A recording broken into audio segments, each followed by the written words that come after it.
William Thayer Arteaga nació el 12 de octubre de 1918.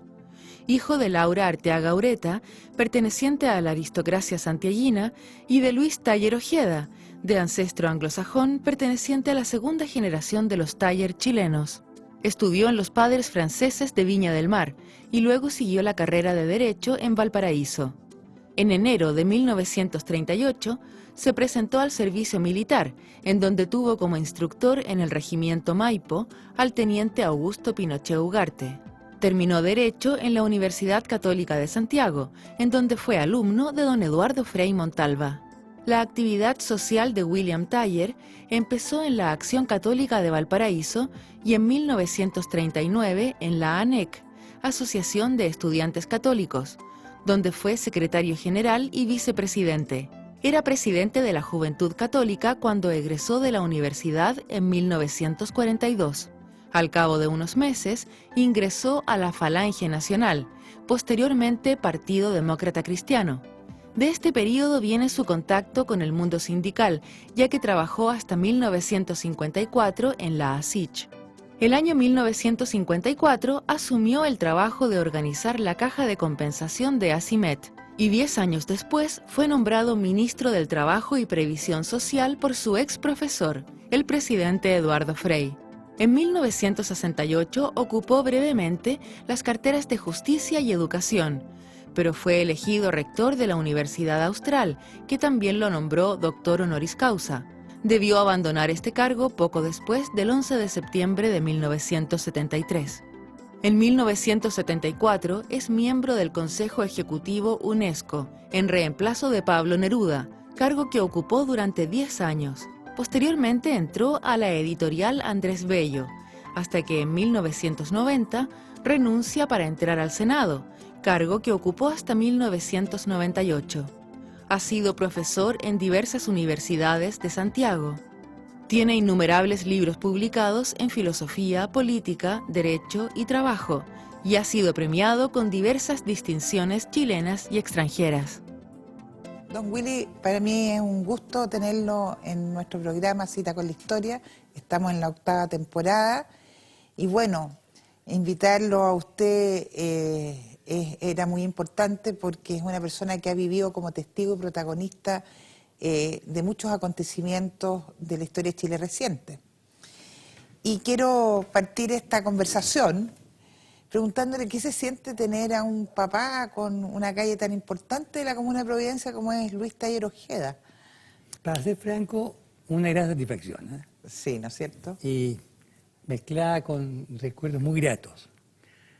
La calle se llamaba San Luis antes, y había 6 calles San Luis en Santiago.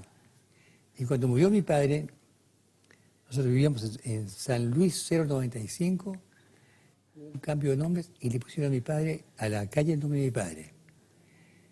Y claro, mi recuerdo es las tantas veces que llegaba con él, ¿qué iba a pensar mi padre? Que era lo más quitado de bulla del mundo. Infinitamente quitado de bulla. Siempre está al final la cola de todas las fotografías que sé yo. Y bueno. Es bonito, ¿no? Es bonito. Ahora, el comentario del cartero fue imponente. A ver. Porque dijo, buena cosa con la señora, el tremendo loteo que se hizo.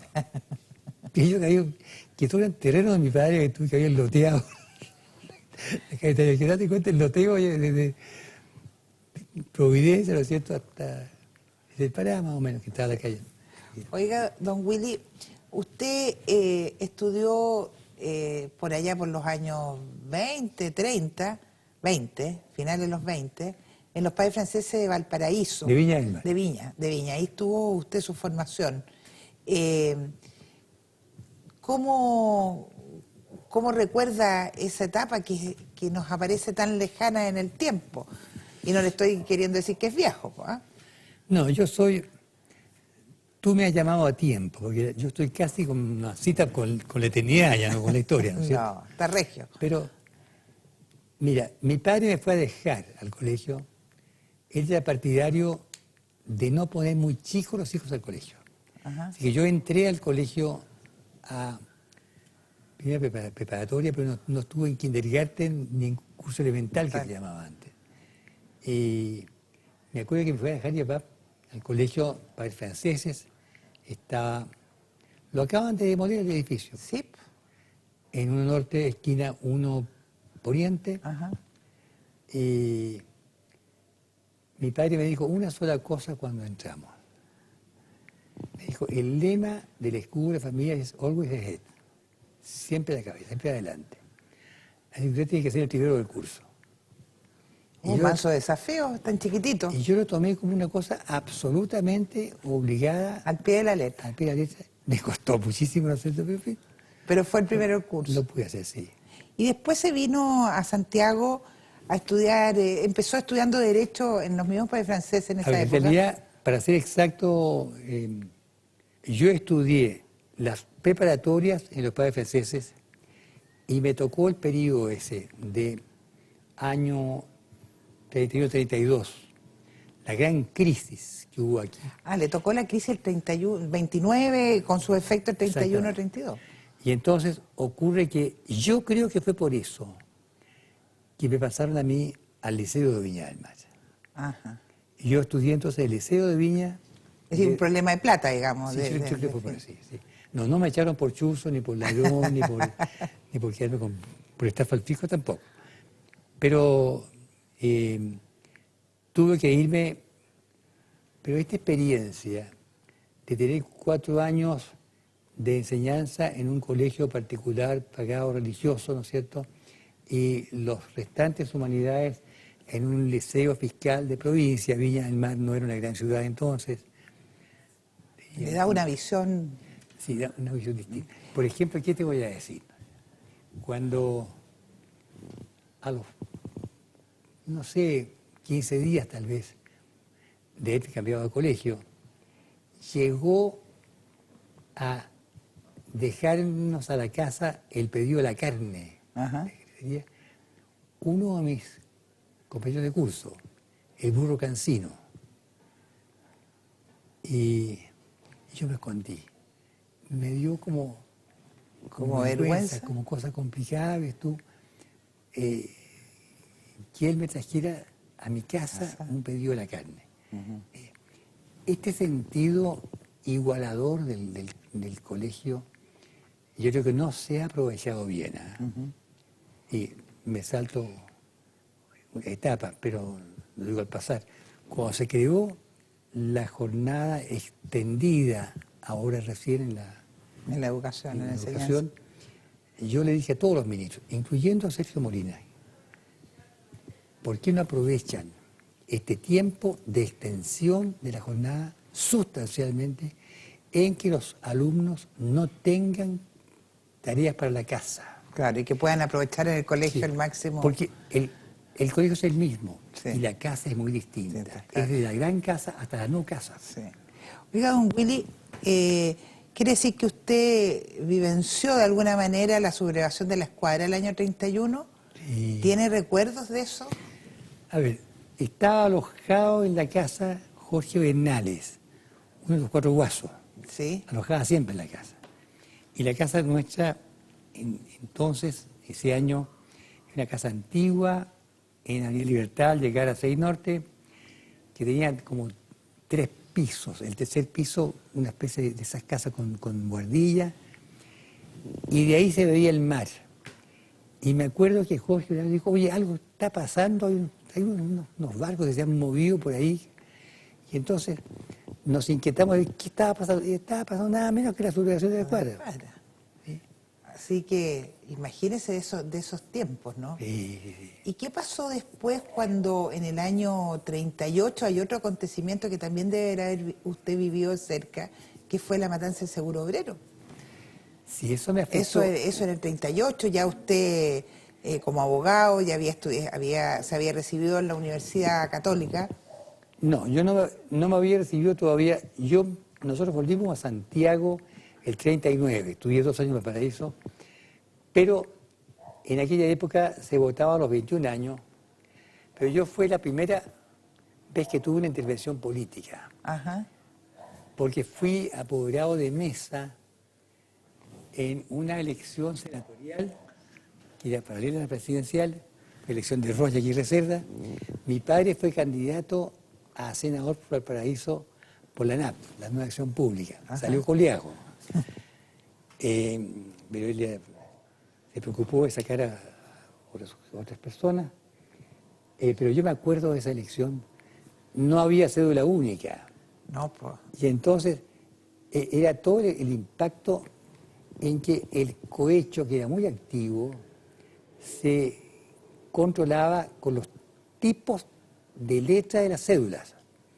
Entonces, las cédulas, una decían Gustavo Ross con letra muy grande, no sé, tan grande, que se traspasaba. Claro, a través del... Otra con letra chiquitita. ¿Y ustedes están por Ross o por Pedro Aguirre Cerda? Mira, yo estaba por mi padre entonces, Claro. pero entre los dos, yo prefería entonces a Gustavo Ross. Hoy habría votado Pedro Aguirre Cerda, Ajá. vistas todas las consecuencias. Sí. Esa es la dimensión histórica. Y no es que haya cambiado uno, cambia la perspectiva. Ujú. Estudiando la historia, las citas con la historia, el país no iba a aguantar la candidatura de Ross, creo yo. Sí. Es mi impresión. Ahora, me voy a saltar bastante en el tiempo porque usted tuvo una participación tremendamente activa, política, en el gobierno de Frei Montalva. De hecho, usted fue ministro del Trabajo Y de justicia. y de Justicia en el año 64. ¿Cómo llegó usted a relacionarse con Frei?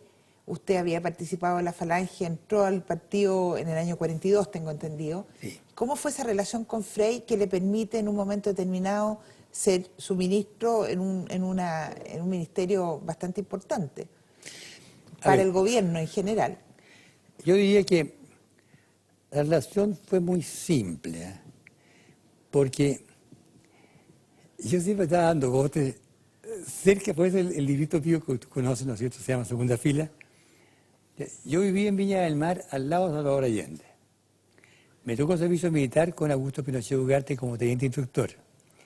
Y terminado la primera etapa del servicio militar, que fueron 2 etapas de 3 meses, nos vinimos a Santiago y caí al 3er año de Derecho como alumno del joven profesor Eduardo Frei. A ver, sí, pero sigamos ese orden, el mismo que usted señala.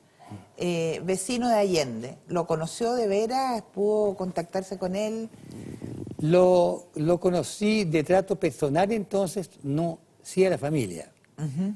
Yo le juntaba votos a Laurita Allende para los concursos de belleza. ¿Ya? Era muy bonita, dicen, Muy ¿eh? bonita, me encanta. Y la familia era amiga de mi familia. Mi padre era amigo del padre de Salvador Allende.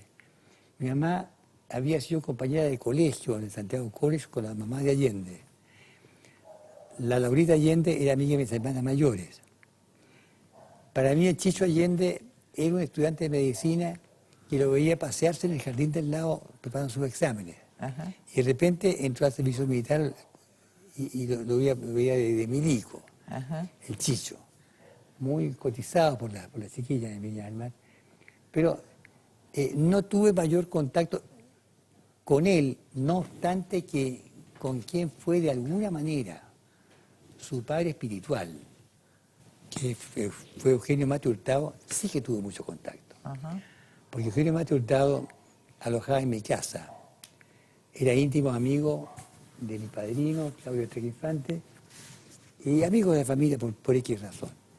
Entonces, mi hermana mayor los llevaba a Eugenio Mate a sus reuniones políticas sin tener nada que ver, porque éramos amigos nomás. Pues. Pero yo no capté ninguna relación todavía entre Eugenio Mate y Allende, que era bastante menor que él. Sí. Había más diferencia de edad entre Eugenio Mate y Allende que entre Allende y yo. Ajá. Y después, el año 38-39, hace el servicio militar y conoce a Pinochet. ¿Qué recuerdos tiene el Pinochet teniente, digamos? Pinochet era un pérfido, ¿ah? Un pérfido. Todos teníamos simpatía y temor, porque el chacotero, a su estilo, le gustaba, siempre lo recuerdo yo, cuando nos llevaban a instrucción militar, le gustaba hacer ostentación un poco en broma, de buen tono, en buena onda, te diría, de su poder de teniente, ¿no es cierto? Y nosotros, miserables reclutas, aspirantes. Entonces decía, compañía, del Faro al arco del gol, agarrar la mano, y tuvimos que empezar a correr nosotros desde el faro al arco del gol, unos como 400 metros, y él afirmaba en el sable, ¿no es cierto?, movía nada más que un dedo, como diciendo, mire, yo soy la autoridad, yo los manejo, ¿no es cierto? Así, era el dedo de Pinochet, no el dedo, del dedo del lago, ¿no es cierto? Ajá. Entonces, claro, uno se crea sus defensas. ¿Qué hacíamos nosotros? Pasábamos como la zumba frente a él, ¿no es cierto? Y cuando ya nos alejábamos de él, seguíamos alargando, que era muy fuerte, y nos demorábamos en llegar al faro Pucho. Y llegar al faro, damos la vuelta, qué sé yo, y pasábamos rápido, y nos demorábamos allá. Y después cuando lo conoció, cuando él, después del golpe del 73, recordaban, tenían anécdotas comunes de esos tiempos, usted, porque tuvo una relación usted bastante intensa con el general Pinochet después del 73, ¿no? Sí, a ver, ninguna antes del 73. Ya, es decir, No habíamos visto alguna vez, él más a mí que yo a él, porque en su carrera militar, ¿no es cierto?, él era, ¿qué te voy a decir?, coronel, o teniente coronel. En la época de Frey. Cuando yo era ministro del Trabajo, entonces me tenía perfectamente ubicado, me lo dijo él después a mí.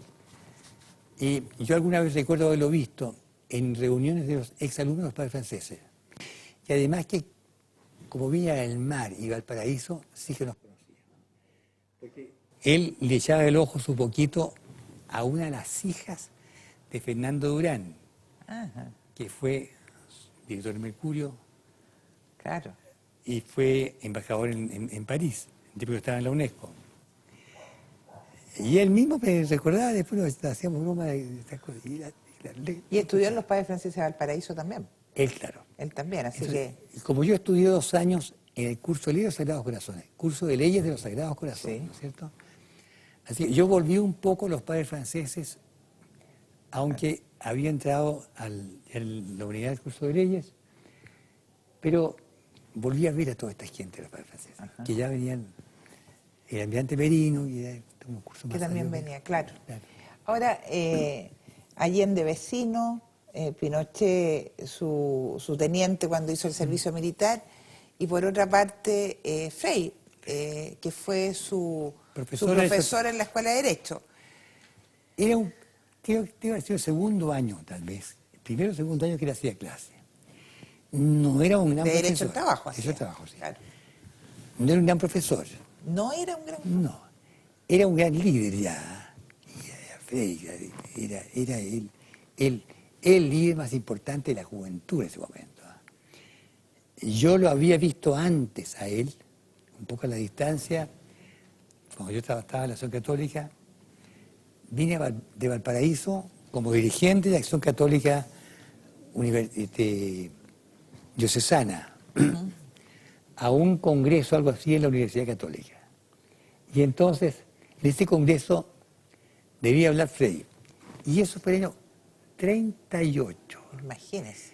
Y entonces, me acuerdo yo que comentaban, oye, pero va a hablar Frey, pero es que la política, había gran preocupación de este Frey, que había sido presidente nacional de la Juventud Católica. Exactamente. Y dirigente importante de la NEC después. Pero en ese momento estaba en el centro, en el vórtice del huracán, ¿no es cierto? Y que hablara él, tenía miedo que se fuera por la política. Y decía, no, si no hablar de política. Y lo vi a la distancia a este Frey. Y una cosa que se me grabó esto, su accionar político, que siempre era con la mano así. Con la mano, sí. Ajá. Y era un tipo bien culto, ¿no? Leía muchísimo Frey. leía como contratado. Sí. Y fíjate que tenía además una ventaja de una hora de lectura con respecto de todo el mundo. A todo el mundo, de mucha gente. Frey despertaba como a las 5 de la mañana. Ajá. Y leía de 5 a 6, te diría. Y se quedaba dormido.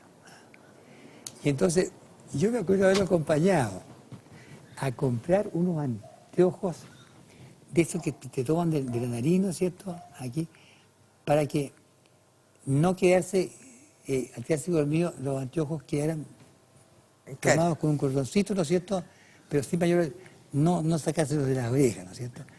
Y entonces, con esos anteojos leía, y ahí leía absolutamente puras cosas de literatura, libros importantes, nada de política. Ajá. Y él tenía su hora de cultura, así, Sí, era un como hombre... este programa, una hora clavada. Sí.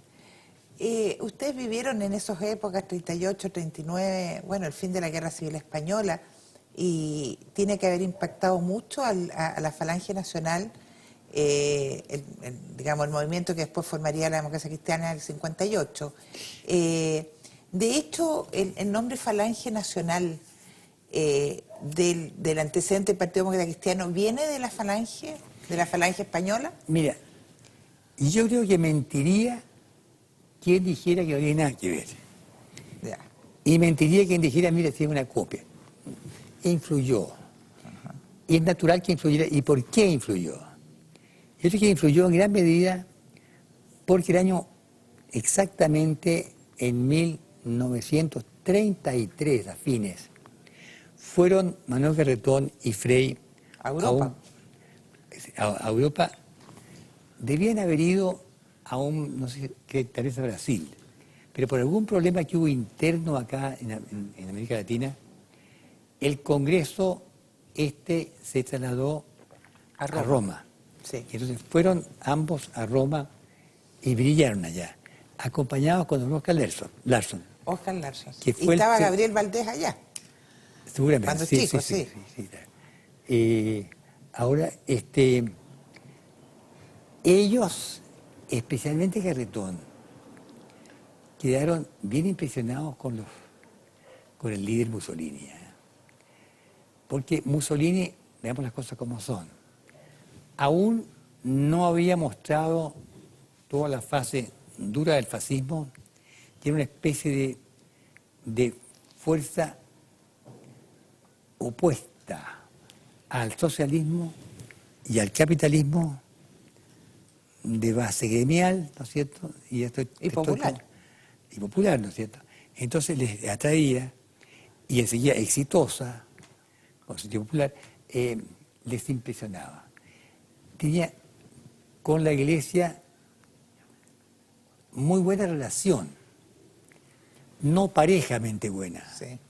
pero circunstancialmente buena, porque él llegó al acuerdo del Tratado de Letrán en el año Exacto, el 29, ¿no 29, es cierto? claro. Y le solucionó el problema a la Iglesia, que necesitaba un territorio físico donde existir con independencia, pero librarse de la mochila de los estados pontificios, que eran un problema Claro. tremendo. Era muy grande, claro. Entonces el Papa ahí a caballo, que es muy, muy complicado.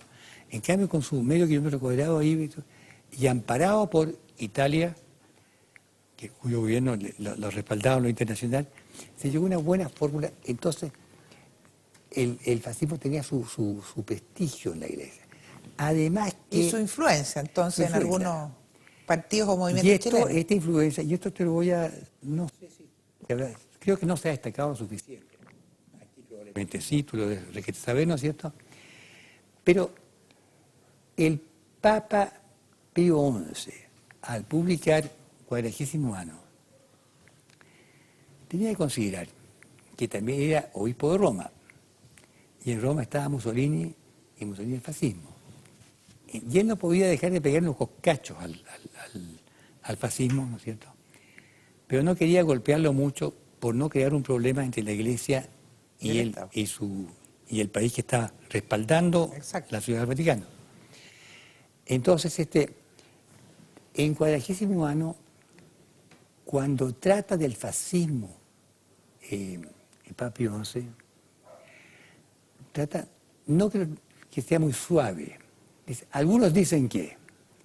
Y entonces, algunos dicen que, no digo, yo digo que. Claro. Algunos dicen que, y le pegó su buen pelón al fascismo, pero otros dicen cuándo, ¿no es cierto? Y entonces volvió un poco a destacar las cosas importantes que tenía como un intento de un gobierno de tipo corporativo que había sido el sueño de los democracias, de la Iglesia, en tiempos del Código Social de Malinas, Sí. que hablaba del corporativo libre, qué sé yo.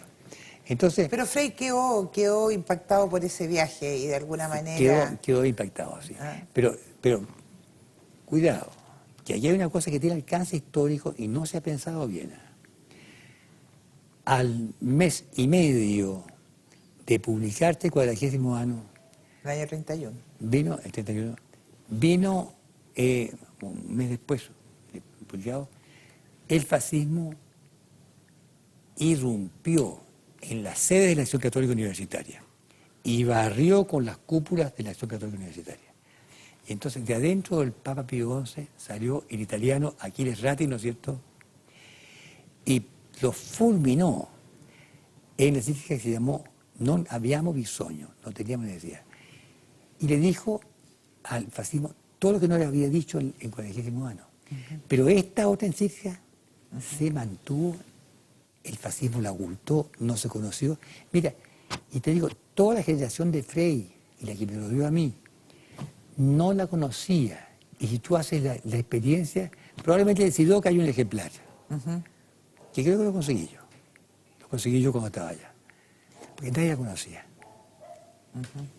Entonces se quedó la gente con la idea de que el fascismo no era tan contrario a la Iglesia, porque cuando el ejército no la había dejado, no la había atacado en forma directa. Y le costó mucho a Frei entrar en política contingente y llegar, digamos, en la política propiamente tal, en las elecciones, para llegar el 64 a ser presidente. yo diría que le costó ganar. Le costó ganarse. No le costó entrar porque le gustaba la cosa. ¿Eh? Pero tuvo un par de fracasos en el norte, ¿no es cierto? Preparó un buen camino para otros. Después se perdió como candidato a diputado por Santiago. Claro. Por Santiago, ¿no es cierto? Y usted participaba en sus campañas? Yo participé en realidad en la campaña de Frei del 58. En aquellas no, porque estaba muy metido en la Acción Católica yo. Era amigo de él, qué sé yo, tenía mis contactos. Pero Frei había sido, antes que dirigente político, dirigente de la Acción Católica y de la Acción Católica Universitaria, de la ANEC, ¿no es cierto? Y ahí nos habíamos visto. Y yo pasé siendo alumno de él en tercer año de Derecho, pasé a ser secretario general de la ANEC. Entonces mi contacto con Frei era en su calidad, Frei como ex dirigente de Acción Católica. Claro, más que por la parte política propiamente. Y por la inversa, por la parte política, Frei quería atraerme porque pensaba que podía ser un buen aporte al partido. Y yo no me dejaba ni a querenciar, porque era muy escrupuloso en no meterme en la Acción Católica, no meterme en política. Y ahí jugaba el Padre Hurtado, ¿no es cierto? Y su alrededor. Bueno, su amistad y su experiencia de vida con el Padre Hurtado, lo ha marcado mucho. Usted ha escrito varios libros sobre él. ¿Nos puede contar alguna anécdota que haya vivido con ese santo? Sí, la primera que se me ocurre es casi incontable. Entonces cuéntela con mayor razón. El Padre Hurtado hizo muchas cosas. Y fuera de fundar la Hogar de Cristo, qué sé yo, el Padre Hurtado estaba preocupado siempre de cómo llevar el pensamiento social al mundo popular. Y esto lo puso en contacto también con ese centro de acción social importante que era la Escuela de Servicio Social Elvira Mate de Cruchaga. No solo por lo social, sino por lo Cruchaga, porque era fundada por don Miguel Cruchaga Togornando, ¿cierto?, tío del Padre Hurtado, Alberto Hurtado Cruchaga. Entonces, en estas andanzas, el Padre Hurtado me invitó a dar una conferencia en el Colegio San Ignacio. No una cosa pomposa, era una cosa de una sala de clase grande, para unas 80 personas, sobre un poco la acción social, el servicio social y la acción católica. Temas que yo conocía. Se manejaba. yo estaba tranquilamente la tarde trabajando en mi oficina y me llama Salvador Yuque y me dice, oye, ¿y tú qué haces ahí? Y yo estoy yo en mi oficina. No, me dijo, pero te están esperando en San Ignacio, tú haces una conferencia hoy día. ¿Cómo? Sí, pues. A las 7:30 está el Padre Hurtado, está ¿cómo se llama? Están las checas, la derecha izquierda, en fin. Y hay mucha gente.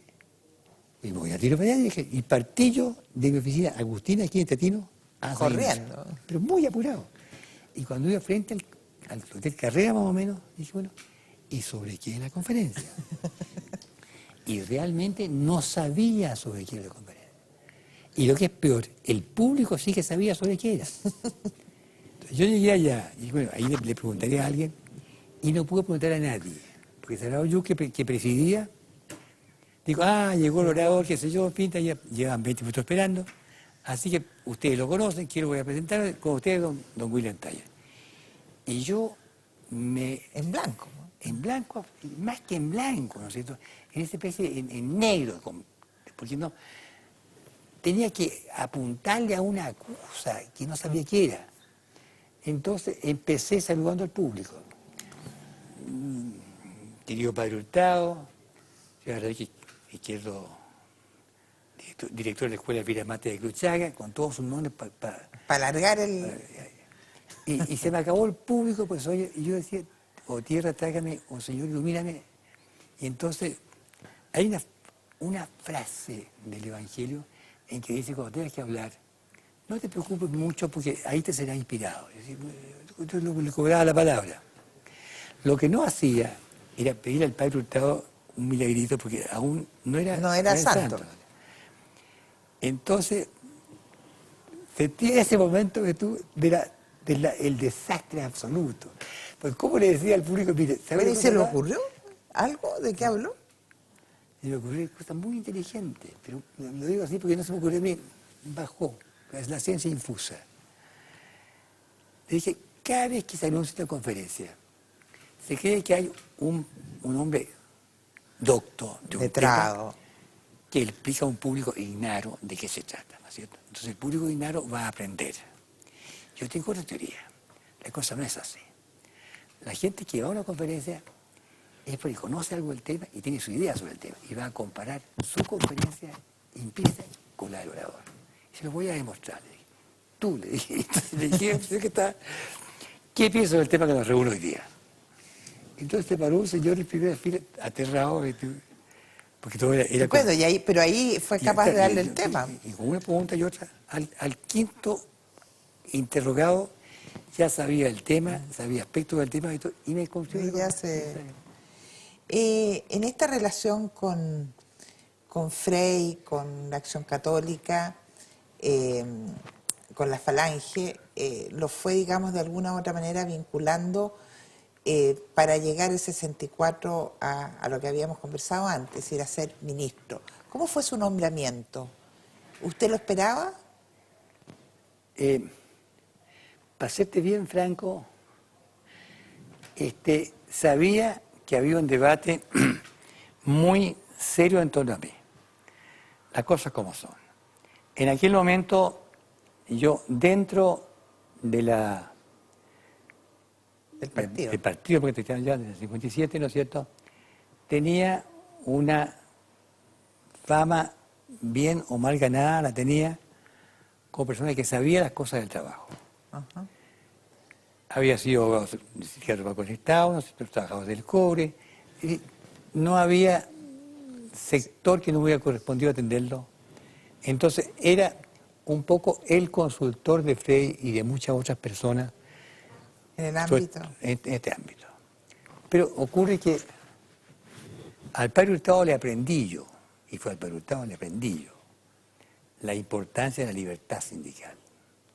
En su doble sentido, que tenga el trabajador derecho a sindicarse y enseguida que se organice como quiera él, no que le impongan una forma sindical. ¿Y había alguien en el partido que no estaba en esa línea? La mitad.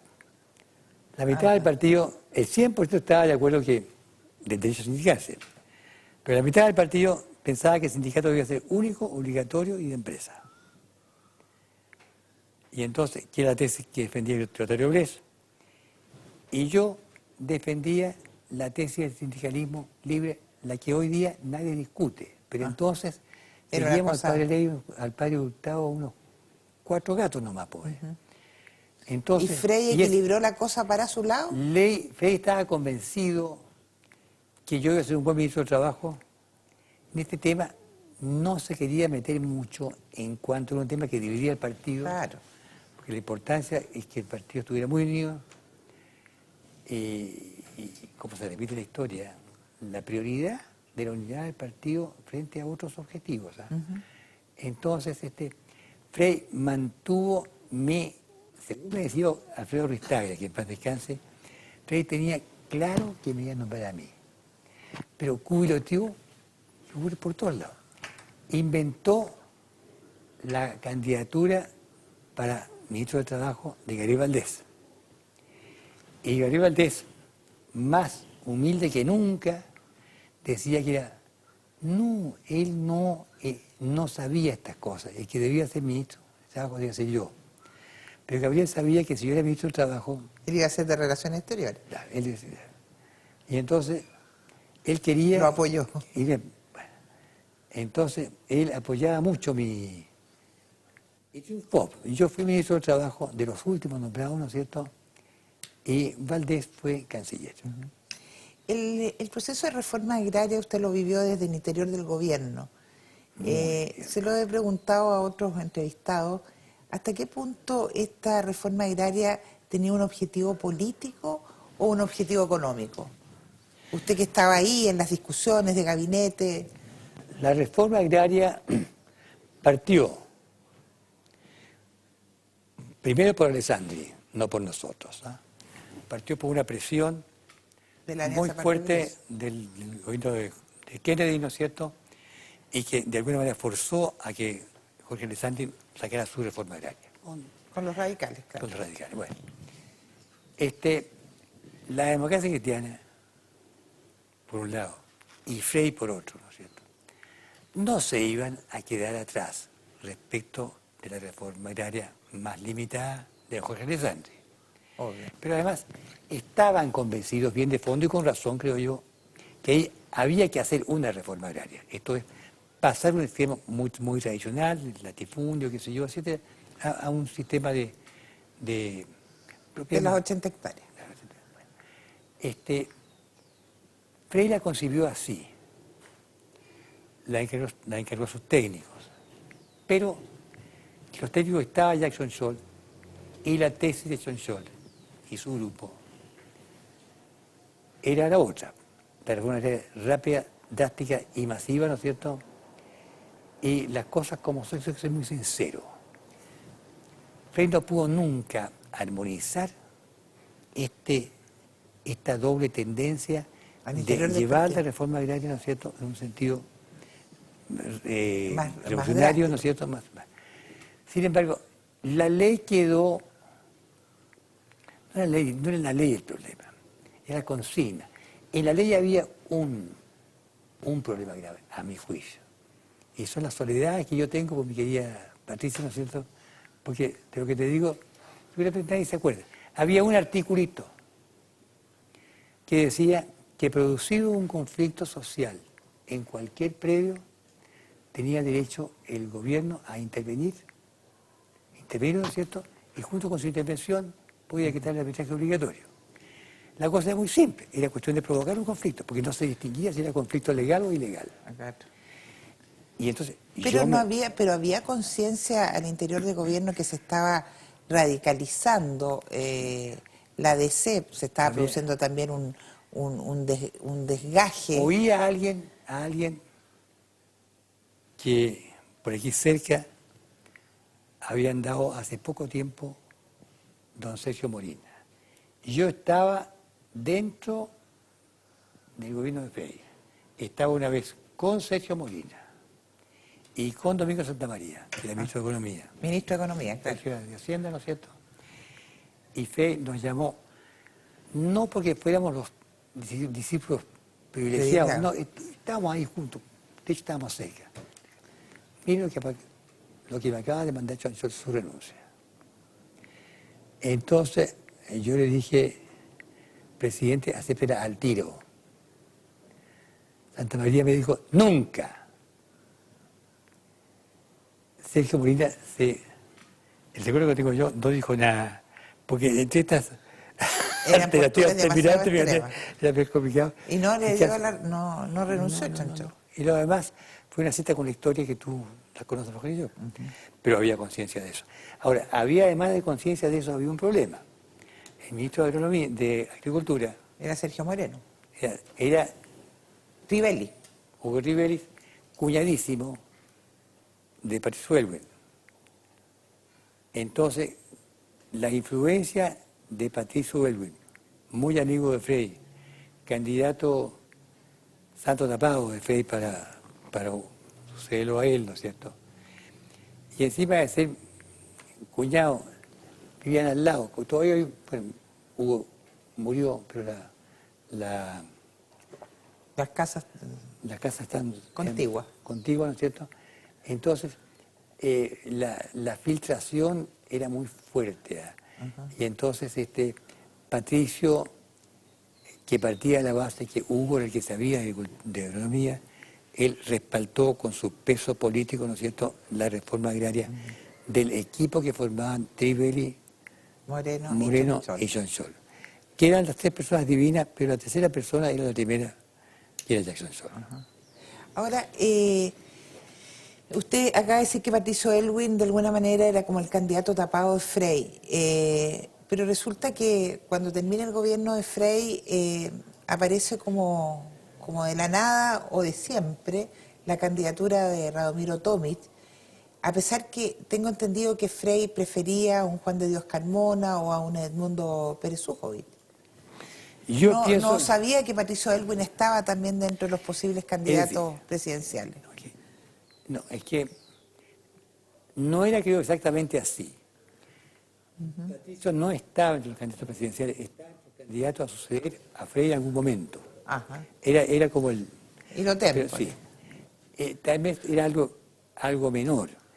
Patricio tiene días de diferencia conmigo.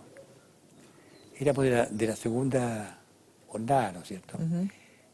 Pero Tomic era de edad, mayor en edad más bien dicho. Ahora, ¿por qué era Tomic? Que tenía ganas de la presidencia. Y le tenía ganas de la presidencia por razones obvias, porque era un brillante político, brillante en el norte.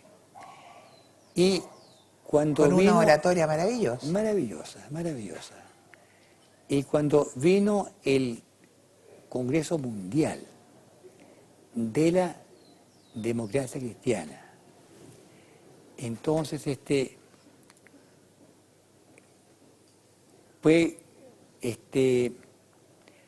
ya se supo que se iba a definir ahí también quién iba a ser el candidato presidencial de la democracia cristiana.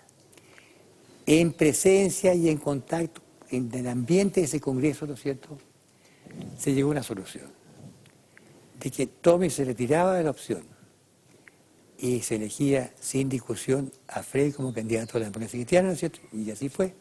Pero a la otra vuelta era Tomic. Por eso es que Frei estaba absolutamente amarrado de pies y manos a la candidatura de Tomic. Pero se dice, o leído por ahí, que Tomic, cuando llegó como embajador de Estados Unidos a Chile, no fue muy crítico, digamos, al gobierno de Frei, y de hecho, digamos, el programa de Tomic no fue tan diferente al programa de Salvador Allende para el 70, ¿no? Así fue, digamos, así fue que no fue.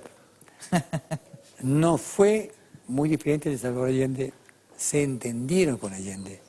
Yo lo que saco en conclusión entre documentos que he visto y cosas que oí, ¿no es cierto?, fue que efectivamente hubo un acuerdo en el sentido de que a menos que fuera una elección muy estrecha, la elección no era estrecha, y tampoco era aplastante, sí. La democracia cristiana debía apoyar a Allende, lo que exactamente no acontecería con el Alexandre. O sea, Alessandri tendría que ganar abrumadoramente para ser presidente. Bueno, todo esto significó o se dio dentro de un contexto en que se sabía que Frei tenía mucha reticencia al programa de Tomic. Tomic, por su parte, había dicho una cosa muy simple respecto a la candidatura de Frei. Hemos hecho un buen gobierno, pero no la revolución. Yo quiero la revolución. Entonces, en aquella época, negarle la calidad de revolucionario a un partido era muy complicado. Entonces, decirle que no era revolucionario o no de Frei era algo muy duro, muy difícil. No, y entonces, yo diría que le Y consta. Frei le tenía, ya había perdido el aprecio incluso personal con Allende a raíz de la elección del año 64, ¿no? En que ahí la cosa fue muy fuerte entre ellos. Yo te diría que yo fui un poco testigo de eso. Te diría que la relación personal no se perdió nunca. ¿No se perdió? No. ¿Por qué pienso yo que no? A ver, escena. Es electo Salvador Allende. Estamos en el periodo en que... 4 de septiembre del 70. Claro, Allende se eligió, no se ha producido todavía la muerte de Schneider, ¿no es cierto? Y entonces yo era rector de la Universidad Austral y había tenido que venir a Santiago para votar. Me quedé aquí dando vueltas un poco y fui a ver a Frei. Y lo fui a ver precisamente cuando Frei tenía, esta fue una pura coincidencia, citada a la Unidad Popular. Iba a verlo Allende, formalmente, con todo su equipo ministerial, qué sé yo. Estamos en La Moneda, ¿no es cierto? Frei lo recibe a ellos primero, yo estoy en sala de espera. Me encontré en la sala de espera con ellos, en fin, los saludé, a todos los conocía, los saludé, en fin. Y además estaban todos muy cariñosos en esa época, entre sí y con cualquier persona que pudiera ser útil. No se había todavía definido la elección parlamentaria. Entonces, entraron Allende con su truco. No sé yo qué hablaron dentro, pero sí sé, y yo entré después, ¿no es cierto? Frei se quedó en la puerta, el último que salió fue Allende. Frei se quedó en la puerta, entré yo y me dijo, ¿sabes lo que me dijo Salvador? Me mostró a todo su ¿Gabinete? Y le dijo a Frei lo siguiente. Hay una palabra que no la voy a repetir, pero muchos la van a poder suponer. Mira, Eduardo, ¿te das cuenta con la tropa de que va a tener que hacer gobierno? Entonces, él le hacía a su adversario esta confidencia respecto de todos sus colaboradores. Por lo tanto, tenían confianza, dice usted. Confianza, sí. Confianza que no se iba a hacer tratar. Oiga, don Willy, ¿por qué usted se fue de la democracia cristiana? Tuvo una pelea muy fuerte después con Frei, ya en el gobierno militar. Yo te habría rogado que me hicieras esa pregunta, fíjate. Es bien claro. Primero, no me fui. Me fueron. O sea, lo fueron. No fueron, las cosas como son. Segundo, me fueron equivocadamente. Todavía, ayer estuve releyendo un párrafo del libro de Cristian Gasmuri con la colaboración de su señoría y de Álvaro Góngora, en que repite lo mismo que me dijo hace no más de una semana mi estimado amigo Patricio Belwin, que me trajo en auto de una reunión muy diferentemente.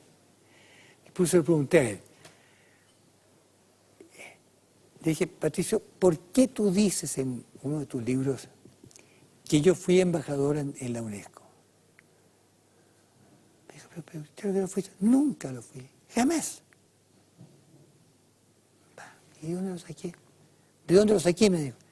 No sé de dónde, pero es muy explicable porque lo ha repetido a medio mundo. tú lo dices en tu memoria, nunca fue. Lo que pasa es que Pablo Neruda fue embajador de Chile en la UNESCO, embajador de Chile en París, y fue elegido miembro del Consejo de la UNESCO también. Este último cargo, miembro del Consejo de la UNESCO, es un cargo ad honorem, de elección popular de la UNESCO, que le da a uno el rango de embajador de la UNESCO en los países miembros. Pero entonces lo que pasó es que Elwin y en general la democracia cristiana pensó que usted había aceptado una embajada de Pinochet y eso era... Pero si había muchos DC en el gobierno militar en el primer tiempo, estaba Álvaro Bardón, estaba usted, estaba Juan Villarzú, había tanto demócrata cristiano en el ámbito técnico, económico. Entonces, ¿por qué echarlo o decirle fuera? Yo voy a te voy a dar la respuesta más favorable y que esperas. Porque su pecado fue no averiguar bien las cosas, pues. Ninguno de estos había aceptado un nombramiento de embajador, representante de la Junta de Gobierno ante otro país.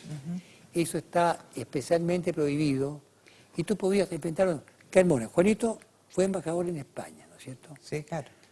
A Juan lo echaron, a mi juicio un error en otro nivel, pero jurídicamente no se cometió un error de hecho con él. Conmigo se cometió un error de hecho y pasó una cosa que me costó mucho a mí darme cuenta. Yo soy también, según algunos dicen el apellido Taller de origen alemán, soy un poco Tagen me decía Electro. ¿Cómo estás, Tagen? ¿Por qué tanto enojo? Porque claro, yo en la UNESCO me movía con la independencia de ser una persona que fue elegido, y fue elegido. Yo saqué como había fallecido Neruda, la elección no era por todo el Congreso de la UNESCO, sino por los 39 miembros restantes del Consejo, entonces eran 40 miembros.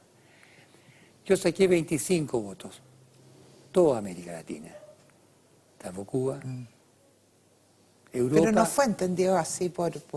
No fue entendido. Todo, y la UNESCO todos sabían perfectamente bien, pero ¿Y usted aquí, no ha decidido volver a ser demócrata cristiano? ¿O no ha dejado de serlo nunca? No he dejado de ser nunca humanista cristiano. Ajá. Los principios los mantengo, pero sin ninguna limitación. Tengo la convicción de que la democracia cristiana ha cumplido un papel histórico importante en Chile. Creo que conmigo fue equivocadamente injusta, e inútilmente injusta, porque podrían, por ejemplo, decir, mire, usted es partidario, y eso fue un desacuerdo, y yo estuve en desacuerdo con ellos, en que se obligara a las bases demócratas cristianos a rebelarse contra el receso político. Eso no se le puede imponer al hombre de base del partido una obediencia así. Pero yo decía que el proceso el receso político había que acatarlo. Combatirlo.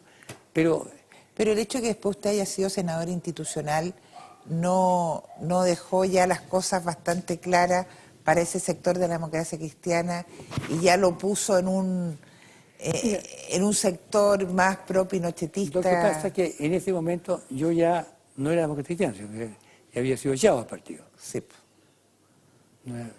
Pero tú me dices, yo sentí mucho, en ese momento sentí que era objeto de un tratamiento discriminatorio, porque con nadie se tuvo ese trato. Y sobre todo, tú le tienes que pedir a un partido que tome una medida tan seria como la expulsión, para saber por qué. ¿Y cómo están sus relaciones ahora con don Patricio?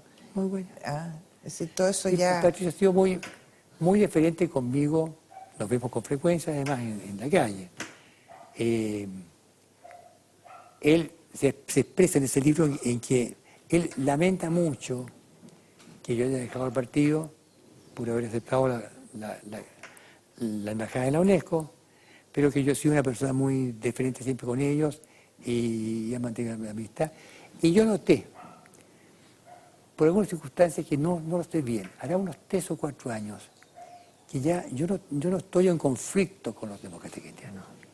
sí lo estuve antes. Pero, y no solo con ellos, tenían bastante razón, porque si yo era el representante del gobierno que los había a salir de los exiliados, ¿no es cierto? Bueno, algo podía haber hecho. Y yo hice muchas cosas que no se han sabido. Ahora lo voy a decir. Y yo me preocupé de Renan Fuentealba, pues, cuando lo expulsó. Claro, fue expulsado. Y yo no firmé ninguna carta pública contra Pinochet. Me encontraba ridículo. Me preocupé de Fuentealba. Me fui donde Pinochet y le dije, mire, esto no puede ser así, hay que arreglarlo, ¿cierto? Lo discutimos largamente y duramente, y me dijo, conforme. Deme 60 días y yo se lo traigo a Chile. Le pido nada más que una cosa, que este caballero no siga atacándonos. Yo lo colé. Pero al día siguiente o subsiguiente supe que a mí me habían echado del partido. No sigo más. Oiga, don Willy, se nos acabó el tiempo de una manera muy rápida, estábamos recién empezando, pero bueno, espero que haya otra oportunidad para seguir en esta cita con la historia y recordando tantas anécdotas, tanto tiempo que ha pasado, que usted ha vivenciado en este siglo que pasó. Le agradezco montones que haya venido a acompañarnos. Yo a ti, Patricia, y te confieso que para mí esta cita más con la historia con la Patricia Arancibia. Lindo, muchas gracias.